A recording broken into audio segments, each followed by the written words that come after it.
Imagine standing on the front lines of the American Revolution, where the very ideals of freedom and equality are being fought for, but a significant portion of the population, even some of the soldiers beside you, remain shackled by slavery. This was the case in 1775, when the shots fired at Lexington and Concord sparked the Revolutionary War. 500,000 Black people were living in the colonies at the time, 90% of whom were enslaved. But as the war raged, did you know that far more Black men fought for the British Loyalists than the American Patriots? In an America rampant with slavery and racism, many Black soldiers saw a British victory as their best chance for freedom, and the British promised them liberation in exchange for their service. While some promises were fulfilled, what happened next was much more complex. You leave to go to the unknown when you are absolutely sure that what's behind you, what you are leaving, is worse. So that kind of impassioned service is always going to have an edge. This is the story of the broken promises and betrayal that characterized experiences of Black soldiers and how it ultimately shaped the fight for equality in the land of the free. I'm Harini Bhat, and this is In the Margins. Black men, both enslaved and free, played a vital role in the Revolutionary War. As news of the battle at Lexington and Concord spread down the East Coast, thousands of soldiers gathered to fight against British forces. Historical records show there were at least 18 Black men, both enslaved and free, engaged in battle that day. This was the informal start of the American Continental Army. In the months that followed, over 14,000 Massachusetts men, including both free and enslaved Black men, enlisted to fight for the Patriots. But by July, George Washington, a Virginia enslaver, took command of the Patriots and excluded Black men from the ranks. His order was rooted in the fear of enslavers losing their valuable property in combat and the potential for an armed rebellion of people who were enslaved. George Washington, as a Southern plantation owner, this is his worst nightmare. He looks out into his men and he sees brown faces and Black faces. And when he sees the brown and Black faces, he looks at them and he's like, who are these men and who are they going to shoot? So their biggest their fears is that these men, if allowed to continue, would rampage through the colony. Meanwhile, the British saw an opportunity. Through Dunmore's proclamation on November 7, 1775, John Murray, the royal governor of Virginia, urged enslaved people to escape their captors and join the Loyalist forces. The British saw this as an opportunity to bolster their ranks and weaken the American colonial system. But Lord Dunmore was not an abolitionist. He was thinking purely military. This wasn't necessarily done as a moral thing. He was a slave owner himself. Within 1 month, 300 Black men and women had escaped slavery and enlisted. And that number grew into the tens of thousands in the years that followed. Nervous about this influx of Loyalist manpower, Washington lifted his restriction on free Black men. And soon, enslaved men would also enlist, often coerced by their owners. By the end of the war, some 9,000 Black men were fighting for the Patriots. So how did the Patriots persuade Black men to fight for a colonial system that oppressed them? And how did the Loyalists convince people to risk their lives escaping slavery? The answer lies in 3 major promises: fairness, freedom, and land. Let's unpack these promises. First, the promise of fairness. Many Black men expected fair and equal treatment while fighting for the Patriots. This was sometimes true, but not always. Black soldiers mostly received the same pay and provisions as their white counterparts. That said, they often served longer terms than white soldiers, weren't promoted to high rankings, and their pension payments delayed or completely denied when the war was over. A number of men of color were not given their pensions because they would not believe that they actually served. Unless you brought a white person that could vouch for you, 9 times out of 10, they're going to deny you your pension. On the Loyalist side, it soon became clear that promises of freedom, more on that later, did not mean fair treatment while serving. Many Black soldiers were relegated to servitude or manual labor jobs in the toughest conditions.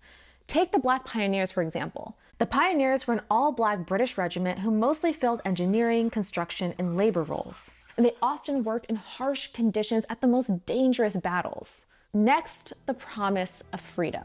The Continental Army never promised freedom for military service, but some individual units, like the 1st Rhode Island Regiment, did promise freedom in exchange for service in order to fill their quotas. That said, many were returned to slavery after the war. Take the story of Samuel Sutphin, for example.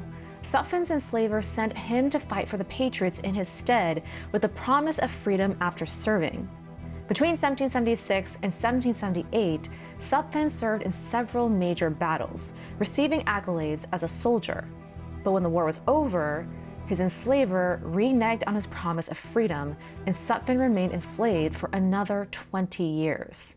On the British side, Dunmore's proclamation promised freedom for those who escaped slavery and joined their ranks. It sparked a wave of tens of thousands of men and women escaping slavery. However, once safely behind British lines, most of them found themselves in service roles rather than as soldiers. Although a few hundred recruits did form the Ethiopian Regiment, a Black-centered combat unit, and wore uniforms that read "Liberty to Slaves." As the war died down in 1783, the Liberty Promise became a reality for thousands of Black Loyalists.